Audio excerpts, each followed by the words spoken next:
Hello and welcome to Honoring the Journey. I'm Leslie Niece, your host. So excited today to sit down with Andrea. She actually was a listener who contacted me. And then as I've learned more about her, I'm like, are you joking right now? She is amazing. And she sent me a book of poems that she writes. She's a savage poet, and she's also an artist and an indie author. She writes about things that people are sometimes uncomfortable writing about. And I have a feeling she probably wouldn't mind sharing some things that maybe some people might be uncomfortable with. But you know what? It's her journey. I want to honor it. I want her to be 100% authentic. Andrea, or also known as Cheydrea, which is her pen name, is here today. Welcome to Honoring the Journey. How are you? Yay, hi. You I lo- savage artist. I know, I am savage. Yes, I love it. And I was afraid to use that word, and then I wasn't. And then Good. and then I just stepped right into it. It sounds like a hit song, like Savage Artist, doesn't or like a popular, name for a band or something. I made my own um, Webster's dictionary definition for it, which is in my Nice. book. I think it's the third page in, and I made a T-shirt. And to me, it's native. It's very native and Yeah. tribal. Well, yeah, and it's like, I don't know, like wild. Like, I don't know. I love it. I think it's great.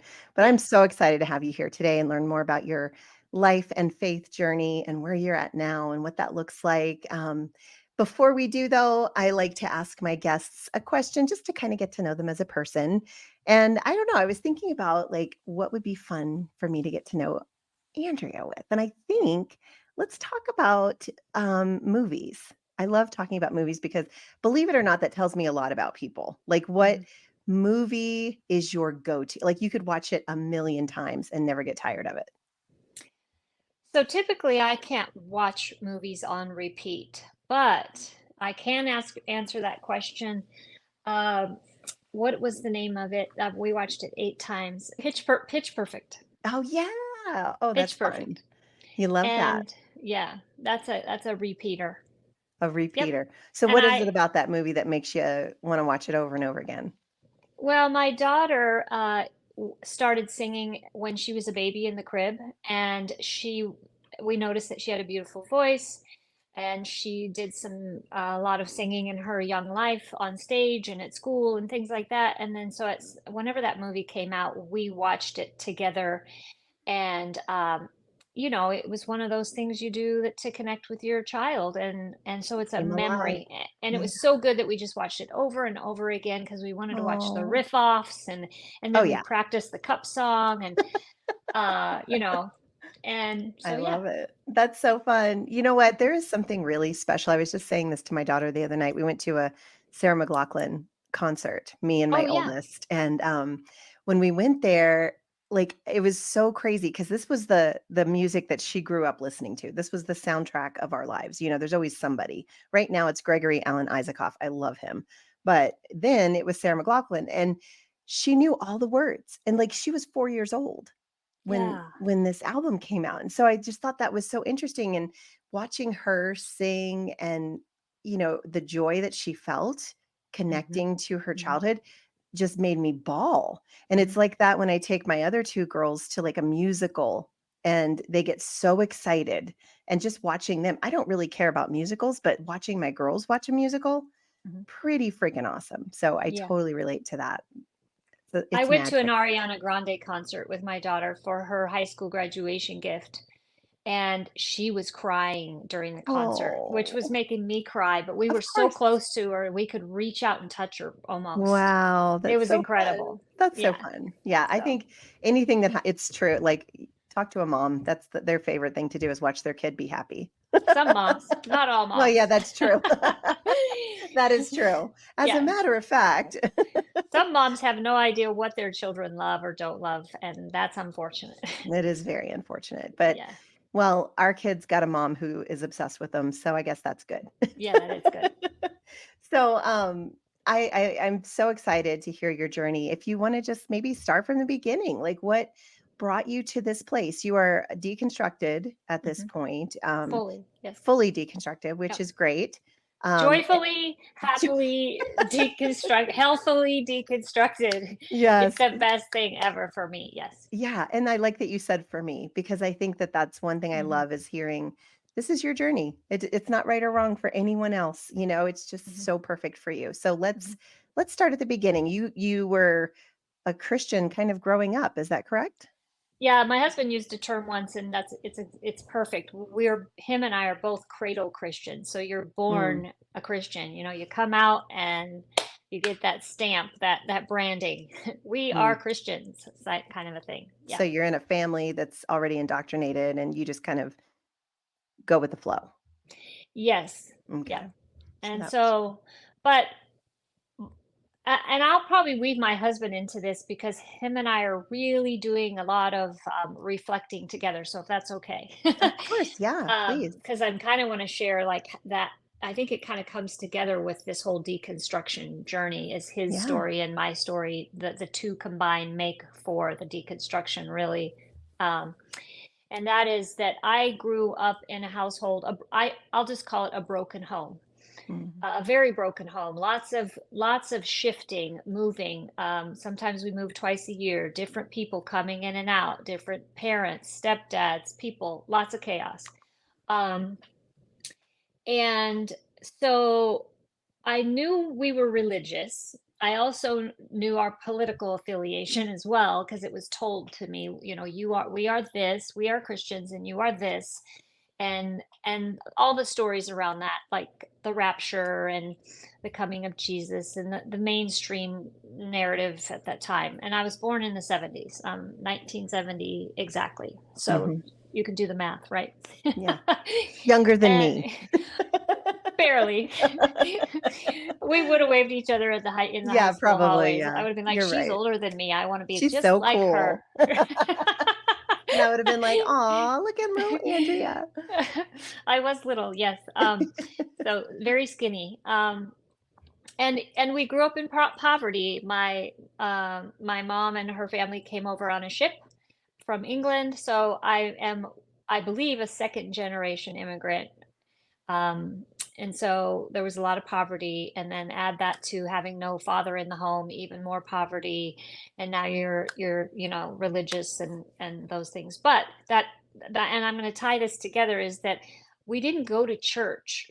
My mom wasn't around. She was working. She was Mhm. gone. So my brother and I just sort of ran the streets, is what I called myself, a street rat. Oh, And wow. so I just went to whatever church was in the neighborhood at the time, but that didn't really happen until later in life, like 9, 10, 11, when I had more freedom to run the streets, because before that I had grown up on a livestock farm. Um, and so I went into all kinds of churches. I went into churches where they were speaking tongues. I'm pretty sure I went into some Catholic churches, Methodist churches, Presbyterian churches, and I only went when my mom said to go. And she didn't say to go that much. But I had an aunt and uncle who would come and pick us up in the summer. My aunt told me that she would come because she was worried about what would happen to us, my brother and I, in the summer if we were left alone during the summer when school was out. So they would come get us, take us to their house, which was I'm from Colorado, so I was taken 4 or 5 hours to where they lived, which was called Golden, Colorado. And they had a very strict, regimented, structured household where you go to church every Sunday, you get dressed up, you put on the flower dress, you curl your hair, you get dropped off at the Bible study while the parents go to their service, and you learn about, all the things that they're teaching kids, the Noah's brainwashing, Ark. the brainwashing Yeah, stories. yeah, okay, yeah. And yeah, Did you and I enjoy didn't it as a little girl? Like, what was it familiar and comfortable for you, or did you already have questions? No, because I didn't realize this until later, but there was so many micro traumas happening for me in the chaotic Mhm, environments that we were in, and there was a lot. So, mm, and that's not what this podcast is about. But so, when you're a child and you don't have that structure and that groundedness of a family where you feel safe, and mhm, you're at someone else's house, and then someone else's house, and then someone else's house, or you're moving into a new house or this house, one more thing going to someone's church, whether it was aunt and uncle, and being sent to Bible study was just something that you're told to do and you just do it. But it Yeah. only, I don't remember if it lasted 2 weeks. I still want to ask my aunt, but did we stay with them for 2 weeks or did we stay with them for a month? I don't know. And there were some really positive aspects of that experience, but it Mhm. wasn't the religious stuff never was a positive aspect for me. uh, Really? because I needed love. Mm. I needed Unconditional love. I Yeah. needed attention. I needed nurturing. I needed someone to see me and hold me and show me physical affection. I needed an acknowledgement that I belonged somewhere, and I never felt that. I felt just lost Mm. all the time as a kid. Like, I don't belong here. I don't belong here. I don't belong here. Where am I going to be now? And this is all, you know, this is an important topic when we talk about religious trauma Yeah. with children who've been abandoned, um, or neglected, and then the church is trying to tell you Jesus loves you, And and it's gonna he's make it all better yeah, if you and he's just coming, yeah, and he's yeah. gonna come for you. And you're just like, okay, well, I'm waiting, and I'm waiting for my dad too, and I'm waiting for all these people to come rescue me, and they don't. So, Mm. but you don't know this is happening to you as a child because you don't know anything that's happening. You're just doing what you're told. Yeah. And and I can weave in the positive stories there as well. Like my aunt and uncle, my aunt specifically was very kind to me, and they put us in swim lessons and took us to their summer vacation at Lake Powell, and we got to learn how to water ski. And so Oh, I got that nurturing and that you get from a family, that people who have families and parents get. yeah. And just 2 weeks of that or a month of that was impactful enough to later on in my Last life. yeah. Yes. uh, Wow, wow. and then when we got older, and I don't know the timeline of this either, I probably need to call my aunt and ask her, but um, uh, we were sent to church camp every summer. And Mm. so you packed up your bags, all the local kids, because we came from a very small town, all the local kids that were religious, came from religious families, would pack in the back of their trucks with no seat belts and their sleeping bags. And, you How know, did we uh, survive, right? yeah, and we headed up the mountain with our bags and our beef jerky and our sleeping bags, and we were sent into church camp for a week. And I think it was a Baptist church camp, if I remember correctly, which apparently Baptists are pretty, rigid. Oh, yeah. And Mhm. that is really where the impact happened for me. And I don't remember the age either, but I want to say 8, 9, 10, 11, 12, 13, 14. Every summer sent to church camp. Mm. And um, we went hiking on those church camps. We did crafts. We had morning chapel at 5, 6 a.m. when the sun was coming up, and there were mosquitoes everywhere. Uh, but we were also told in the afternoons to go alone with your Bible and sit somewhere and talk to Jesus or talk to God. And I Mm. was always confused. I'm like, Jesus, God, who am I talking to? So, but I'll take a pause there so you can, yeah, because I'll just keep rambling and. No, it's a podcast. You're here. We wanna honor your journey. I can't talk about your journey. I love this. I think you're doing great. And I'm actually it's funny, I remember doing the same thing. We are pretty much the same age, like, probably less than a year apart. But I do remember the church camps, and it was magical. There were some parts about it that were disturbing, but there were Mhm. some parts about it that were really, really magical. And just being around kids and having fun, and I don't know, it just felt free a little bit, even though it wasn't. The campfires, Yes.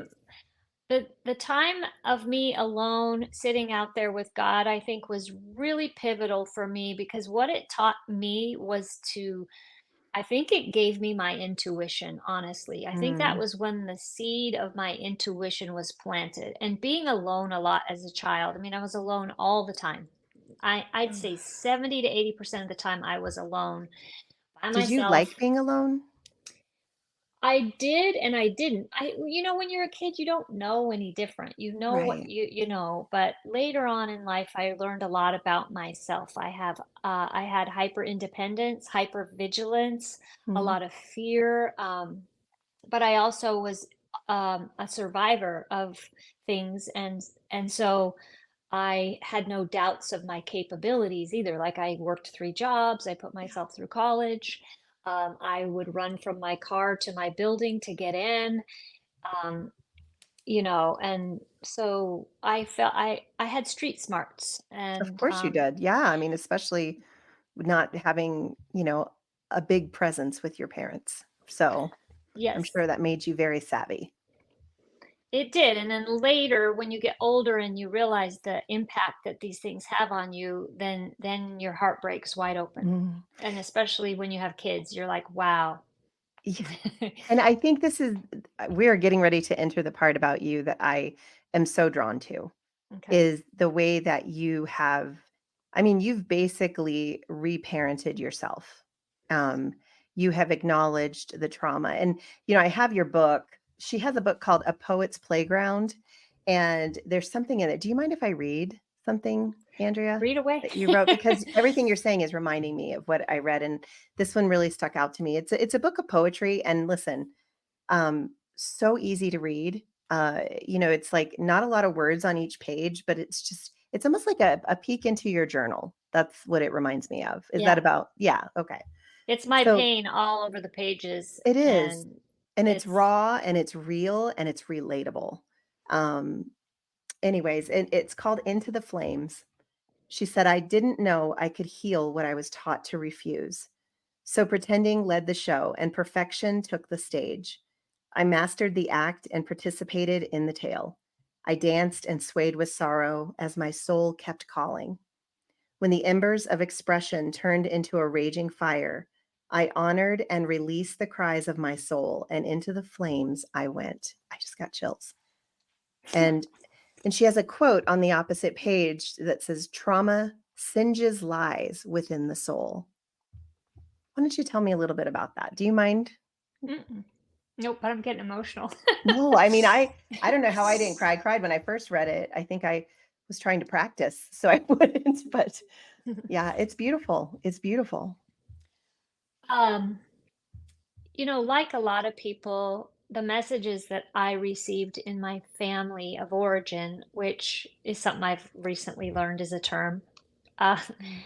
is and it didn't matter who I was with, whether I was with my aunt's family or my mom's family or whoever I was with, is that people have it worse than you. Suck it up, and deal with whatever it is you're dealing with. There's no time for your pain or your emotions or anything you're struggling with.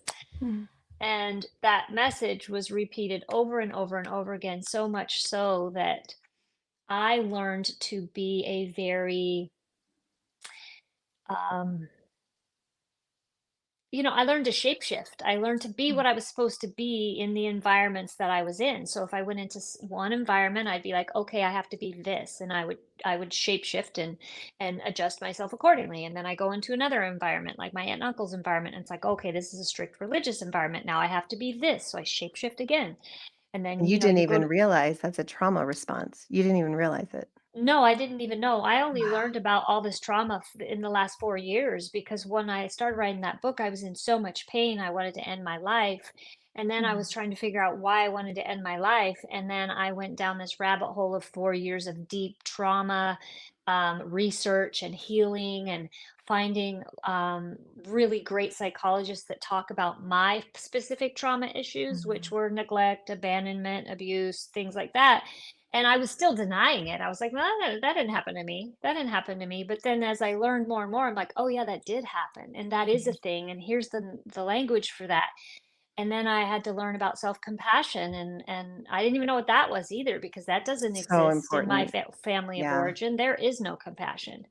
Not for yourself, and it just doesn't exist. So yeah, so once I Wow. learned about trauma, and I was learning um, as I was writing, as I was healing, because I'm not one to lay down and just Yeah. suffer. Right. So I was suffering greatly, but But I it was actually healing you. my Like, suffering was healing me. It was a dark night of the soul. I've yeah, learned yeah. so many things. It's unbelievable what I've learned in the last 5 years. It's Wow. just unbelievable. Yeah, and it was more than an existential crisis. It was at the same time of the pandemic, same time as midlife, and then this trauma just erupts. And I think a lot of people went through that during the pandemic because, You had time to slow down and think about things. mhm, I think it's easy to put things on the shelf and just go into autopilot or shape shifting, or you know what I mean? Like, mhm, it's so easy to do that in everyday mhm, life, and mhm, the pandemic basically just like stopped everything. mhm, And I do think a lot of people left the church at that time, but also a mhm, lot of people just started going, who am I?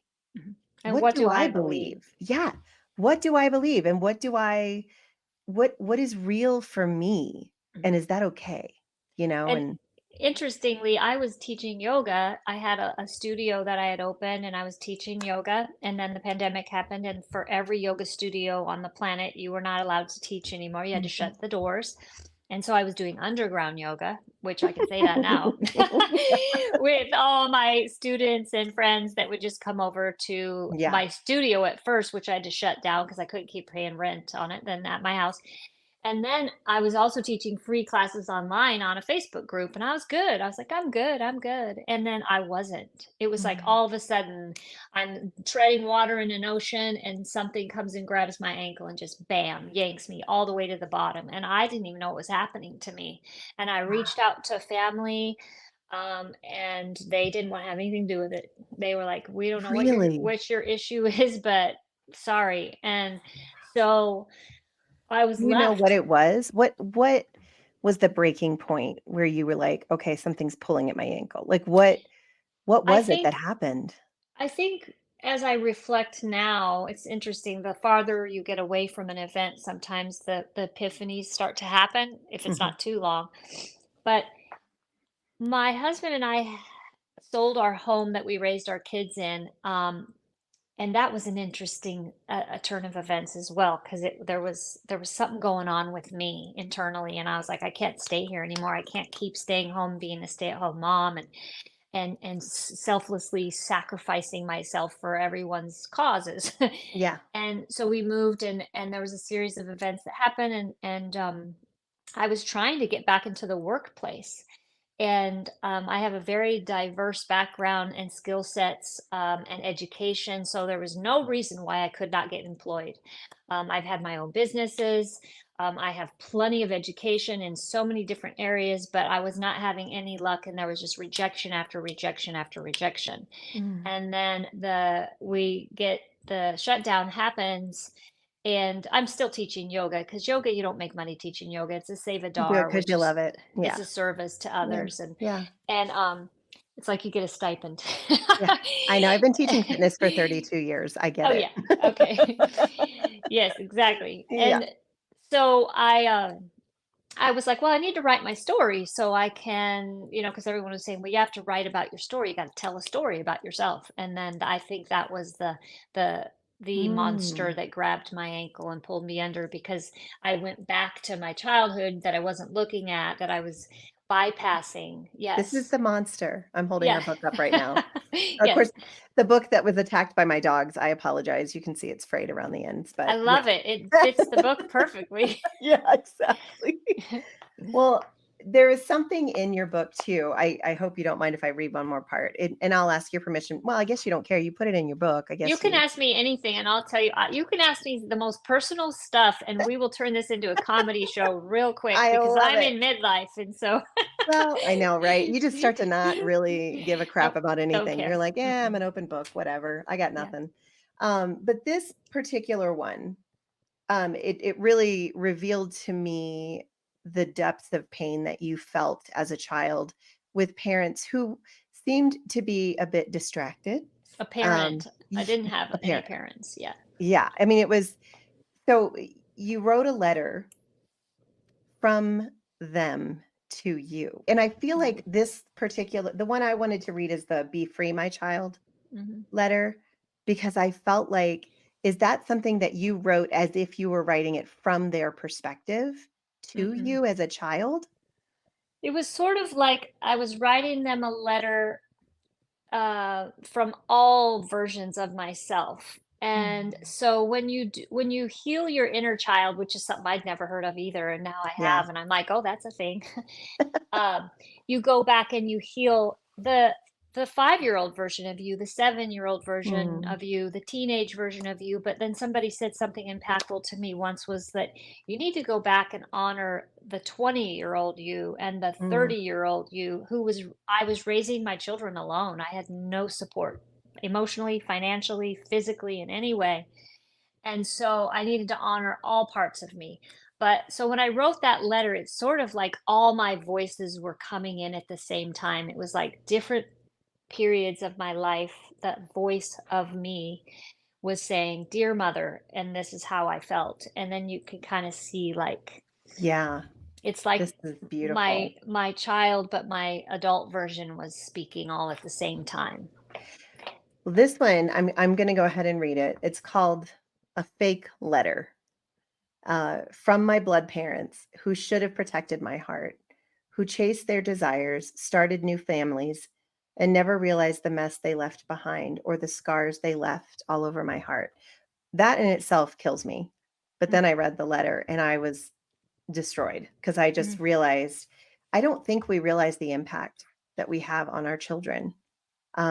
You said, "Be free, my child. I'm sorry I abandoned you.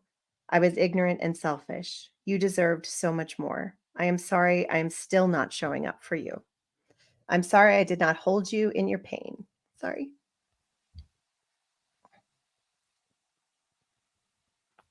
Comfort your cries.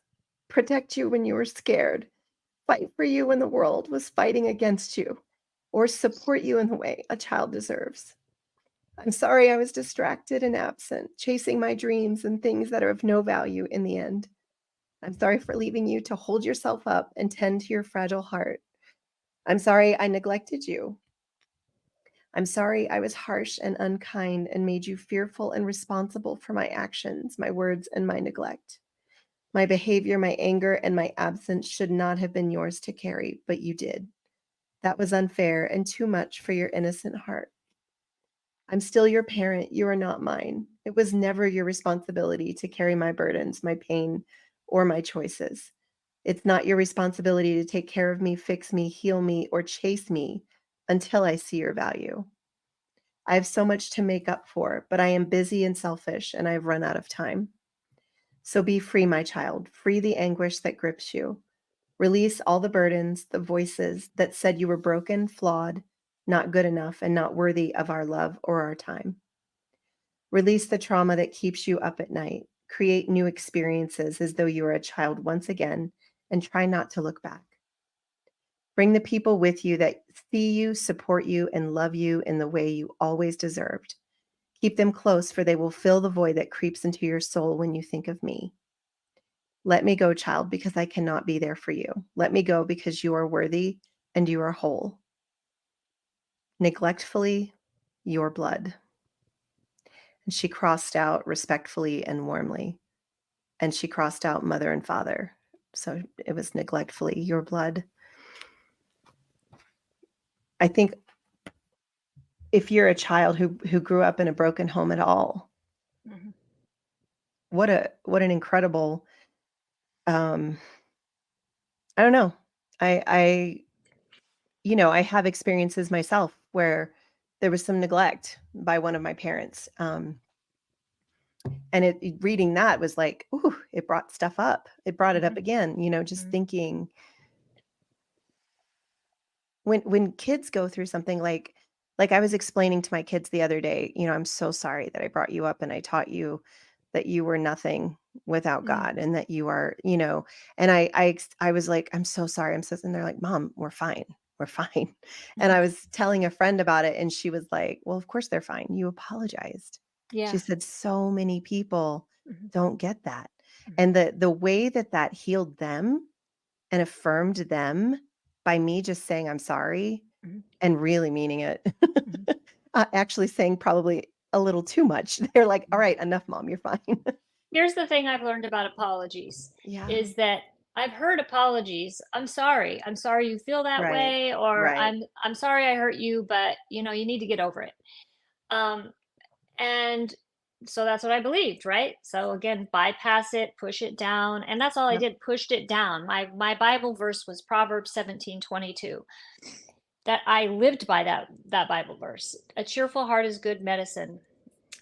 And I just pretended to be cheerful all the time, even when I wasn't. I just carried that joyful, spirited, positive, happy. I'm happy. Nothing went wrong in my life. I'm thankful. I'm grateful.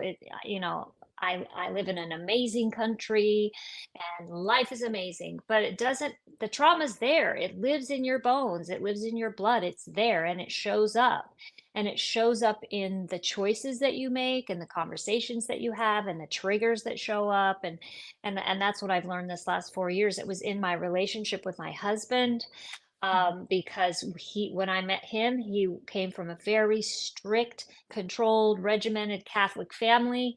There was 12 of them total.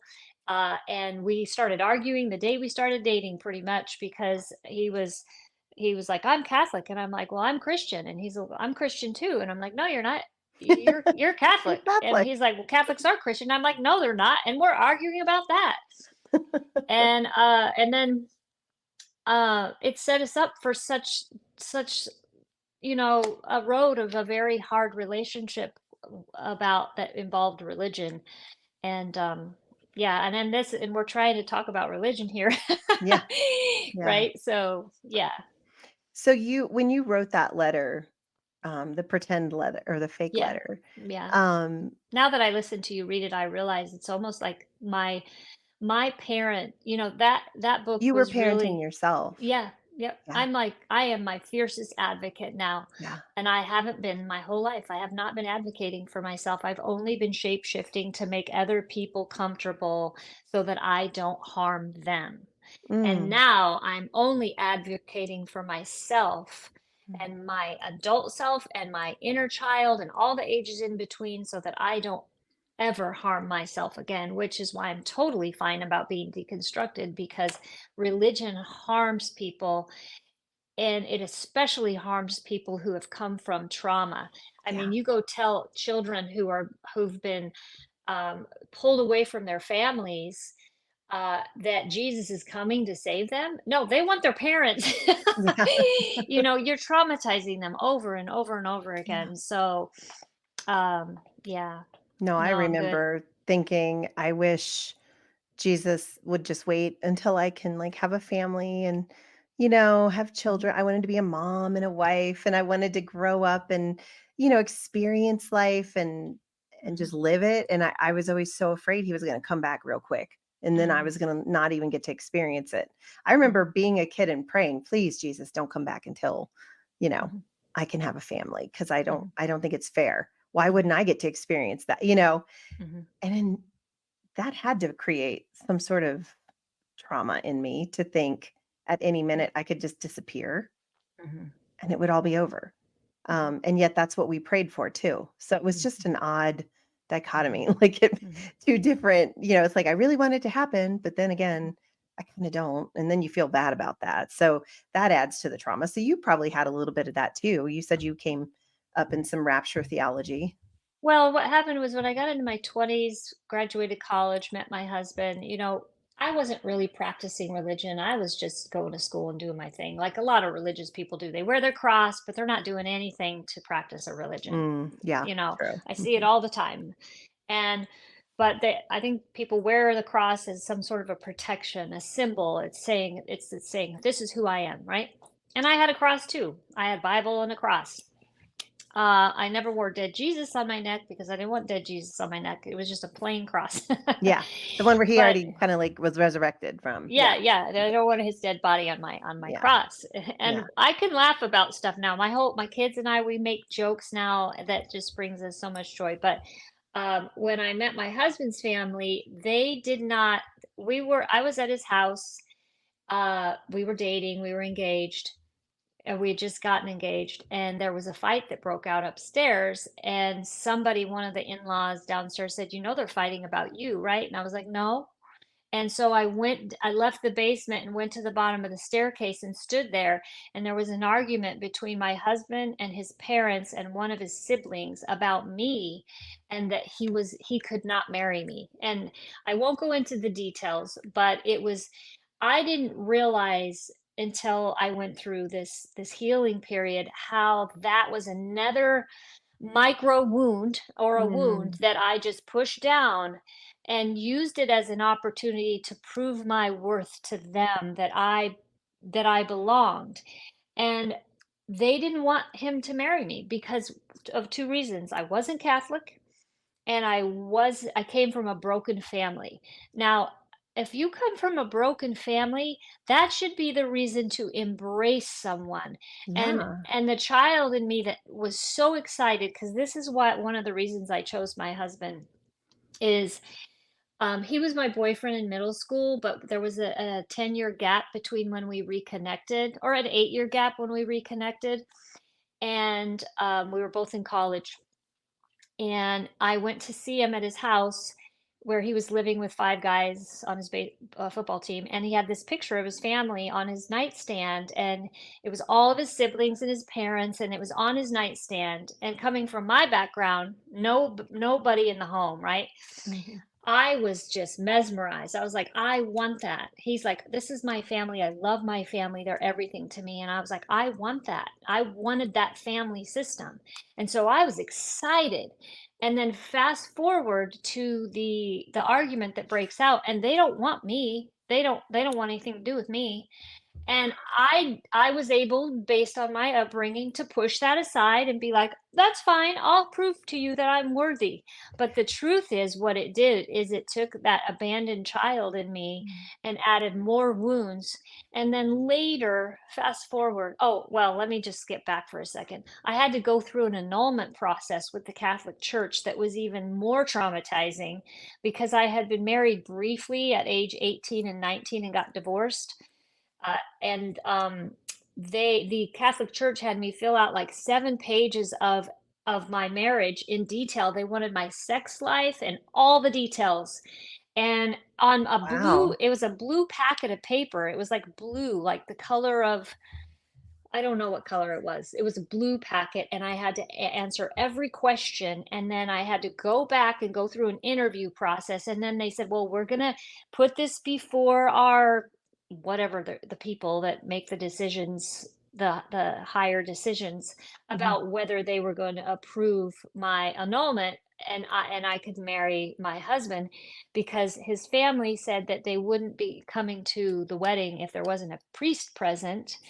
And I'm able to talk about this now, but back then I didn't really talk about it. I just did what I was told. Okay, I got to do what? I got to fill out this packet. I got to do what? And the annulment never came in. Mm. And so we didn't have a priest present.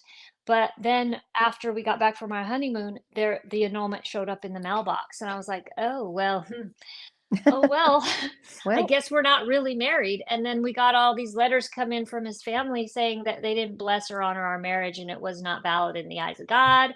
And again, another thing where I just set him aside. You just set it aside, pushed it down. I was like, "It's okay. They're gonna know that I'm worthy and I belong in this family." And so you're just that abandoned child in me was like, "Somebody wants me. I know they do, and I'm gonna make it happen."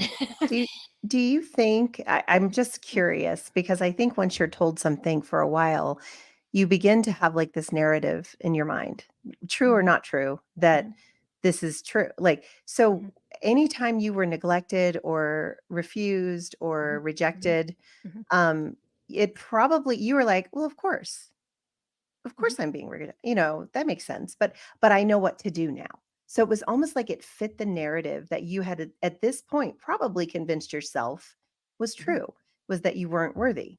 And I And that's breaks my heart. I think that's where my depression came in, because I Yeah. didn't realize I had suffered from depression because I wasn't honoring depression. I didn't honor my wounds. I didn't honor my depression. I didn't honor my trauma. I just knew I was always in a lot of pain, which is what ended me in a yoga studio in my 40s with getting 3 yoga certifications. But I was always looking outward to try to heal my pain. I was doing lots of Mm, fitness, lots of learning, lots of reading, lots of, and then all these books that you get to try to figure out what's wrong with you, and that doesn't fix it. And as Brene Brown says, if you're always looking for reasons that you don't belong, you'll never belong. And so mm, after I wrote that book, I realized I belong to myself. mm. Yeah. And I don't mean to get snappy, but No, no, I'm no, like, I think that's great. That's beautiful. I think we all need to realize that we can have self-compassion and find our voice and use Mhm, it for good, and, mhm. no matter what we've been through. I'd kinda like to know, like, what were some steps that you took when you realized, "Okay, I've got some trauma, something's going on, I'm feeling the ankle pull." Oh yeah. What were some of the steps you took to heal yourself and to go in that direction? Well, I tried to run away from it at first because it was excruciating, and I went and got a very physical job because I'm a very physical person, and I mean that's how I relieve stress and stuff is to exercise or go Mhm. play pickleball or tennis or go hiking or whatever, which is wonderful, or do yoga. So I went and got a physical job, tore my rotator cuff in two places, and I'm back at home again. It was almost like something was pulling me to, and it wasn't God the man, I'll tell you that right now. It was something else that was Yeah, pulling me to slow to down. sit down and keep writing because I had already started writing. So, yeah, I think what intuitively, I'm trying to remember back, 3, 4 years ago, but intuitively, I knew that there was something happening inside of me and that I needed to face it because no matter how many times I tried to get away from it, and I would do artwork to ease the pain, I would exercise to ease the pain. I didn't watch a lot of TV because I'm not really a TV person. I enrolled in courses because I love learning. I'm a chronic learner. My daughter says I would probably have 20 degrees by now if you accumulated everything I'm trying to learn. I'm somewhat of a philosopher too, so I was doing all of that, but the pain just kept coming and coming in these waves, and I was like, something's going on with me here, and I need to deal with it. So I did, and I just kept writing, and I just kept unraveling and writing and painting and unraveling, and then that's how the poetry came about because it was such a mess of stuff that was coming up. It was like a volcano of Mm, things that I had not addressed that weren't healed. Um, and not only in my family of origin and my life and the things I, had experienced, but also in my marriage as well. yeah. And so all those things were coming up, and I told my family, where my family meaning my children and my husband, I'm not well, and I for the first time in my life I realized I needed to ask for help because I didn't know how to ask for help from anyone. It wasn't something I was taught. So I said, I just need to rest and I can't take care of you guys anymore. And I just need to tend Mm, to myself. And I still took care of them, even though I said I wasn't gonna, but yeah. um, they allowed me that time to just figure out what was going on. And so writing, oh, I have a quote, I think it might be in my book, but I say writing saved me after it flayed me because it was the Mhm, writing that made me see everything that was coming up. And mm, then it was the learning and the beginning of nurturing myself that was, the antidote. All the learning, I was following the psychologists that were specifically covering my topics. And then, I have a health background, a very vast health background. So I was taking care of my health, um, and then continuing to write, and then taking all that volcanic ash, if you will, and putting it all back together again and being like, okay, mhm. this is trauma from the religion. This is trauma from the stuff that women have to deal with. I mean, I had a lot of pain there about what we as women have to deal with. I have a whole chapter on women, Yeah. and it's short, but it's enough. Um, and then, Well, and it's not just women. I mean, like, women definitely, but women raised in religion, mhm, it's like a whole 'nother level. Like, mhm, it's like a whole it's just so vastly difficult to break free from that mhm, mentality because it mhm, is drilled into you that you are mhm, a servant, that You are to offer up your life. You are to give, give, give. Jesus first, others second, then yourself. Then you'll have joy. We're taught so many things as women in religion that even attempting to take care of yourself, was that Mhm. difficult for you to like change from that to all of a sudden going, you know what? I need to take care of myself. Like that to me, it felt very self-indulgent when I started doing that. And it felt Mm, wrong. It felt naughty, to mhm, be honest. mhm. Until it didn't. But it Yeah. did initially. I was like, what in the world? I should not be caring about myself. I need to care about others. Yeah. Yeah, Mhm. you don't have to be the I was learning that it wasn't my responsibility to take care of all of the things that I was taking care of, and that was a Mm. lot. Everything that a woman is supposed to take care of, you know. Right, right. So, and so I just started just speaking, and I bought a really good book about. I have tons of books. I'm usually reading 3 or 4 at a time, but a boundaries book, and Yeah. learning that I deserved to ask for what I wanted and what I needed and what I deserved, and being able to find that voice and say, here's what I need, and here's what I deserve, and here's what I won't be doing anymore. And as I exercised that voice, it made people uncomfortable.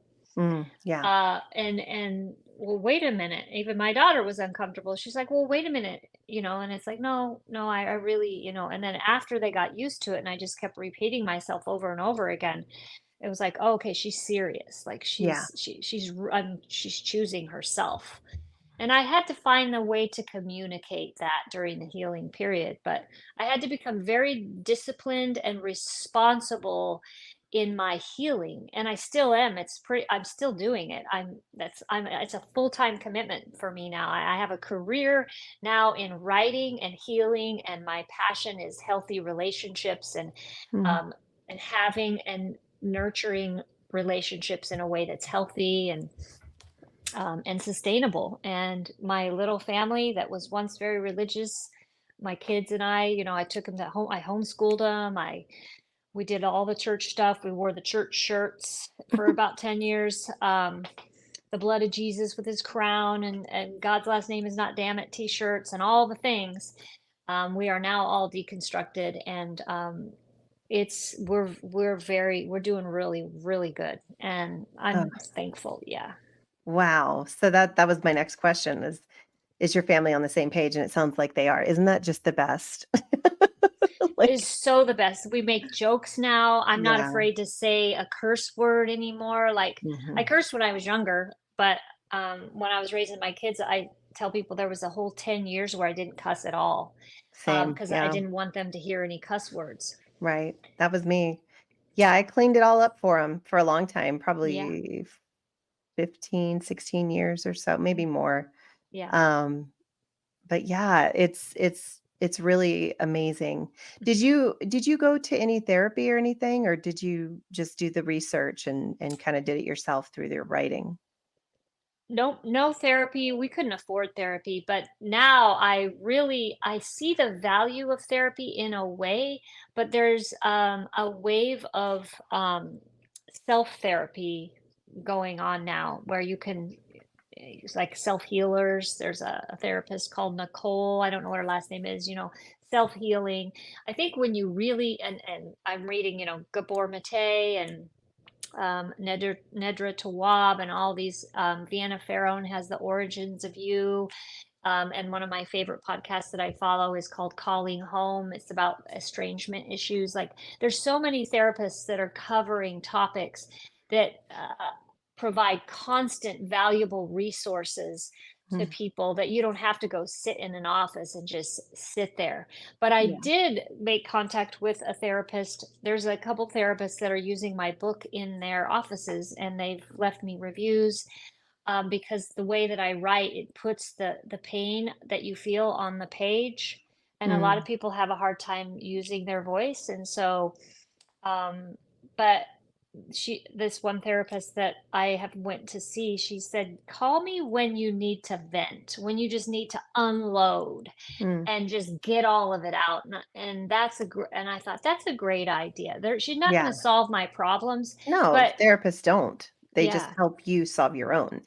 It's like they help you see the light inside of you. And she's not even doing that. She might make a suggestion, Right. but it's more of just, when unhealthy people will unload on each other, their Mm, spouses, or, you know, um just, and then everybody gets emotionally flooded and nobody can think clearly. So if you're in that space of just overwhelm emotionally, then mm, that's when I might go. But I now know how to regulate my emotions too, which is something I had to learn as well. I mean, right. yeah, like, I can really look at what I'm feeling now and be like, okay, that's what this is, and that's what this is, and honor those emotions for what they're telling me, instead of just pretending it doesn't exist, or being like attacking myself and being like, get your shit together, Andrea, which Yeah. is how I used to talk up to myself. And now you say, what is it that you need? Yeah, I just say, okay, it's time to take a pause and listen to yourself, and yeah, exactly what you just said. Mhm. Yeah, Yeah. I that is the difference in the voice inside of my heart as well. It's like I used to be like, "Why can't you get it together? What's wrong with you? You're not doing it right. People think you're annoying. You talk too much. You're" like, it was just this constant just berating myself. Um, I don't do that anymore. I don't Yeah. do it anymore. And and I don't know if I thought that was holy. I don't know why I did it. It's all I ever knew. I Um, remember outside voices saying that to me, so I yeah. learned to say that To to yourself. myself. Yeah, Because when you teach compassion to your children, then they're automatically going to know what compassion looks like. And right, so yeah, now when my daughter comes in, and because I see it more in my daughter than my son, but she'll start insulting herself, and she's not doing it anymore because she's witnessed a complete transformation in me. um if she starts to say anything negative about herself, it's like, no don't ma'am. ever talk about yourself like that. Yeah, that's my And daughter you're talking about, thank you very much, I yes. say that exact thing, Yeah, yes. I'm like, You can just get out of my house if you're gonna talk about my daughter that yeah, way, because my daughter's amazing. yeah, yeah, I do that too. Well, Yeah. your journey is it's powerful, Andrea. I'm so glad that you wrote this book of poetry and that it was so healing for you, and now it's so healing for so many people, and, if people wanted to get a hold of your book, how would they do that? How would they find you? If you just leave the name, my web address on your show notes, then Okay, they could just click right on there. But it's available on my website, and then it links you right to my Etsy store if you want a signed copy, like I sent you, or a if you want to just get it right from Amazon, which yeah, it's available on Amazon okay. as well. Okay, and I'll And put I links to that all in the show notes, no worries at all. Before we close, I did want to say, because I did mention this, that having that support group would do my during my deconstruction was a lifesaver. And I know you do coaching. Mhm. And so I was thinking about that. I didn't know you at the time. Right, yeah, So, but yeah. if I had a do-over again, I would say, yeah, find a support group or find somebody to coach you through it, because now I realize to have that support system when you're healing is massive. Oh, it's such a big deal. Yeah, we have I right now am leading a group coaching experience called Religious Rehab, and, it's just a small group. We meet Mhm. once a week, and it is, like, so life-giving. Not I mean, n not just to me, but, like, to that like, it is they give me life too, just because I'm able to help them, go through this. I mean, it's so hard and it's so lonely to go through deconstruction and you feel misunderstood. So it's really good to have a safe place to do that. And I will have another group coming up in the fall. I've already got a wait list started for that. So if you're listening and that sounds like something you want to do, please send me an email and just put in the subject that you are looking to be on the wait list for religious rehab, and I will make sure you get on there. And And I offer poetry. If you go to my website and you want me to write you a poem, I write funny poems, do you um, really? Oh, all that's kinds of so poetry, and I can fun. do it sometimes in 15 minutes. So you have to fill out this Wow, little form, and then I send it to you. And I also do. I'm an artist, so I do illustrations for books as well. that's amazing. Oh, Yeah. great. Okay, so I'll make sure to definitely put a link to your website and also to get your book. Highly recommend it, guys. It's really, really good. It's hard to get through in some places. I think the parts that Um, I don't know. I don't know if do you ever watch comedy, Andrea? I love comedy, like Okay. Do you know John stand-up Mulaney? comedy. Yeah, John Mulaney. I don't know John Oh Mulaney. my goodness. Sebastian So Maniscalco funny. is Okay. my favorite.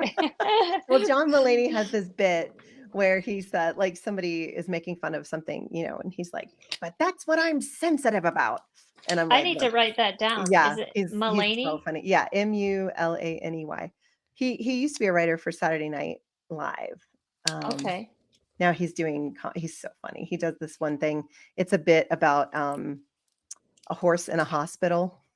Like, it's political. It's hilarious. Anyway, I'm I gonna watch it digress. tonight, I think. Yeah, that sounds It's great. so I love good. stand-up comedy. It's Yeah, my he's on favorite. Netflix. I'm pretty sure I he's on even thought Netflix. I wanted to be a Ugh, stand-up comic at one I've time. always wanted to do that. Andrea, we should do it one day. Just go I to, would like, an totally open do it. mic and just, like, I have some bits already. yeah, that would be so fun.